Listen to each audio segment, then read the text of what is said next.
Hi friends, நீங்கள் ரோட்டில் போயிட்டு இருக்கிறப்போ கீழே விழுந்தீங்கன்னா எல்லாரும் பார்க்கறதுக்கு முன்னாடி எழுந்திருக்கணும். ஆனால் அதே நீங்கள் உங்கள் வாழ்க்கையில் கீழே விழுந்துட்டீங்கன்னா எல்லாரும் பார்க்குற மாதிரி மேலே எழுந்திருக்கணும். வாங்க ஃப்ரெண்ட்ஸ், நம்ம லைஃப் ஸ்டோரியை மாற்றி எழுதலாம். நல்லதே எண்ணுங்கள், நல்லதே செய்யுங்கள், நல்லதே நடக்கும். வாங்க நம்ம டேரெக்டாக வீடியோக்குள்ளே போயிடலாம். பொதுவாக எல்லாரும் நம்ம செய்கிற மிஸ்டேக்லேருந்து லேர்ன் பண்ணிக்கோங்கன்னு சொல்லுவாங்க. நம்மளும் அதன்படி டெய்லி நமக்கே தெரியாமல் ஒரு சில விஷயங்களை லேர்ன் பண்ணிட்டு தான் இருக்கும். இந்த மாதிரி எல்லா விஷயங்களையும் நம்மளால் மிஸ்டேக்லேருந்து மட்டுமே லேர்ன் பண்ணிட்டு இருக்க முடியாது. அந்த விஷயங்களை எப்படி நம்ம ப்ராப்பராக மிஸ்டேக் இல்லாமல் செய்யணும்னு லேர்ன் பண்ணிக்கிட்டாலே நம்ம அந்த மிஸ்டேக்கே பண்ணாமல் பண்ண முடியும். Failure is the stepping stone of சக்ஸஸ்ன்னு சொல்லிட்டு அது முற்றிலும் உண்மை கிடையாதுங்க. ஏன்னா ஒரு சில ஃபெயிலியருக்கு நாம தான் காரணமாக இருப்போம். அதில் முக்கியமான 2 காரணம். ஒன்று, நம்ம மற்றவங்ககிட்ட அட்வைஸ் கேட்டு பண்ணுறது. இன்னொன்று, நம்ம ஆசைப்பட்டதுனால பண்ணுறது. இயற்கையாகவே நமக்கு நிறைய ஆசைகள் இருக்கும். நம்ம இதை பண்ணலாம் அதை பண்ணலாம்னு சொல்லிட்டு.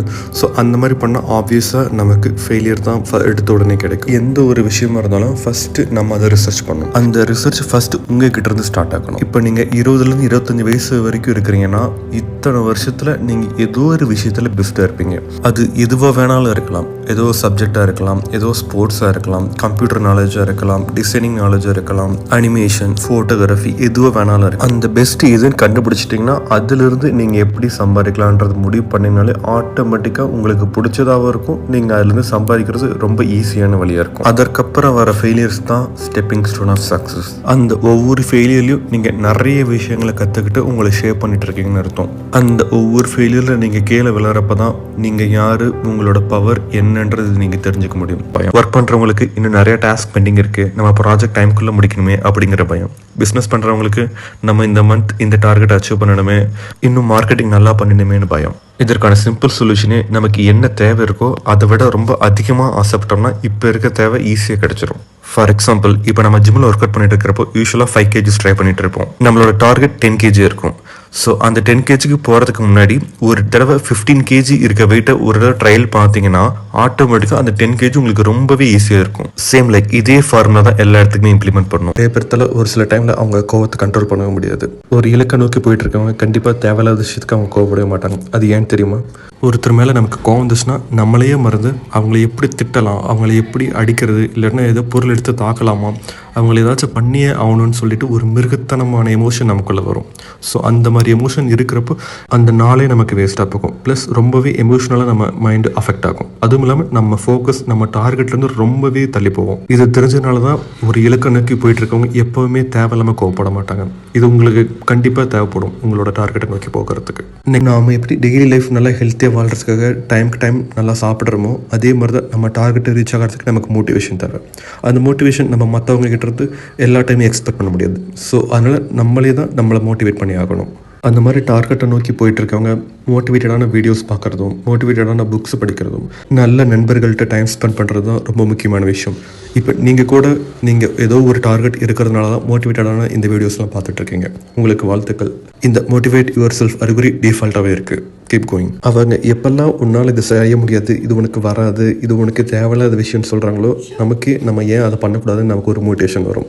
இதை நம்ம பண்ணி காட்டுறேன்னு சொல்லிட்டு நமக்குள்ளே ஒரு வைராக்கியம் உண்டாகும். ஸோ அந்த மாதிரி ஹேட்டர்ஸை நம்ம எப்பயுமே தேங்க் பண்ணணும். அவங்க ஏதோ விஷயம் சொன்னால் கூட தேங்க்ஸ் சொல்லி பாருங்களேன், அவங்களே கன்ஃபியூஸ் ஆகிடுவாங்க.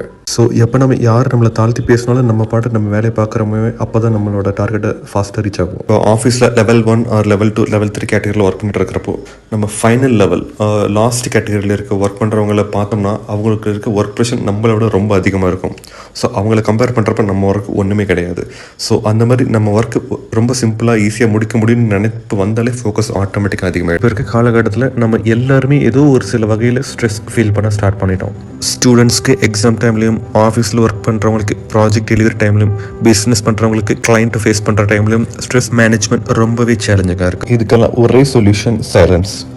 ஆமாங்க, நமக்கு நல்லாவே தெரியும் நம்ம எப்படியும் எக்ஸாமை கிளியர் பண்ண போகிறோம், ப்ராஜெக்ட் எப்படி டெலிவரி பண்ண போகிறோம், பிஸ்னஸில் எப்படி சக்ஸஸ்ஃபுல்லாக வர போகிறோம் நமக்கே தெரியும். ஆனால் நம்ம லாஸ்ட் மினிட்ல நம்ம தேவையில்லாமல் ஸ்ட்ரெஸ் பண்ணிக்கிறோம். அந்த ஸ்ட்ரெஸ்ஸை குறைக்கிறதுக்கு கொஞ்சம் பிரேக் எடுத்து சைலண்ட்டாக இருந்தாலே ஆட்டோமேட்டிக்காக அதிலிருந்து நம்ம ரிலீஃப் ஆகிடுவோம். ரிலீஃப் ஆனதுக்கப்புறம் நம்ம பீஸ்ஃபுல்லாக அதை எப்படி ஹேண்டில் பண்ணணுமோ ஸ்மூத்தாக ரெகுலராக ஹேண்டில் பண்ணுற மாதிரி பண்ணோம்னா ஆட்டோமேட்டிக்காக நமக்கு சக்ஸஸ் ஈஸியாக கிடைச்சிடும். ஒன்ஸ் நீங்கள் இந்த சைலன்ஸோட பவரை ஃபீல் பண்ண ஆரம்பிச்சிட்டிங்கன்னா அதுக்கப்புறம் உங்களுக்கு ஆட்டோமேட்டிக்காக இந்த உலகத்தில் இருக்க எல்லா வல்லுநர்களும், எல்லா பெரிய மனிதர்களும், எல்லா தலைவர்களும் எப்படி இவ்வளோ காமாக சைலண்ட்டாக எல்லாமே ஃபேஸ் பண்ணி சக்ஸஸ்ஃபுல்லாக வந்தாங்கன்றது உங்களுக்கு புரியும். நம்ம வாழ்க்கையில் சந்திக்கிற ஒவ்வொரு வெற்றிகரமான மனிதர் பின்னாடியும் நிறைய கஷ்டங்கள் இருக்கும். ஸோ அந்த மாதிரி மனிதர்கிட்ட இருந்து நம்ம கற்றுக்க வேண்டியது என்னென்னு தெரிஞ்சுக்கிட்டாலே நாமளும் அந்த மாதிரியான மனிதர்களோட வெற்றியை சுலபமாக அடையும். நினைவில் கொள்ளுங்கள், மிகப்பெரிய சாதனைகள் சிறு சிறு விஷயங்களில் இருந்தால் பிறக்கின்றன. ஒவ்வொரு பின்னடைவிலும் நீங்கள் வலுவாக வளர்கிறீர்கள் என்பதை மறந்து விடாதீர்கள். நீங்கள் விட்டுக் கொடுக்க நினைக்கும் தருணங்கள் அப்பால் தான் வெற்றி இருக்கிறது. இது கண்டிப்பாக உங்களுக்கு ஒரு தெளிவு வந்திருக்கும் நம்புறேன். இந்த வீடியோ பிடிச்சிருந்தால் லைக் செய்யுங்க, ஏதோ ஒரு வரியில கமெண்ட் பண்ணுங்க, அது எங்களுக்கு ரொம்ப ஊக்கமாக இருக்கும். நன்றி, வணக்கம்.